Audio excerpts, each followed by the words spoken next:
जसा पुरुषाचा हात असतो, पुरुषाच्या मागे स्त्रीचा हात असतो.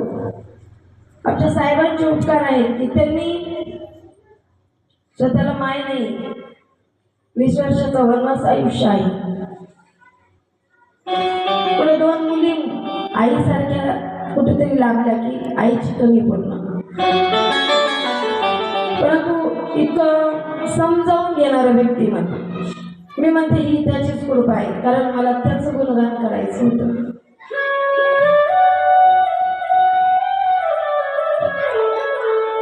आणि खरंच मला रडू येतं त्याच्यापाशी, मला त्याचं नाव घेतलं तरी रडू येतं आणि काही सुचत नाही मला जो त्या ईश्वराचं नाव घेतलं. सासू की माला के सिमरू में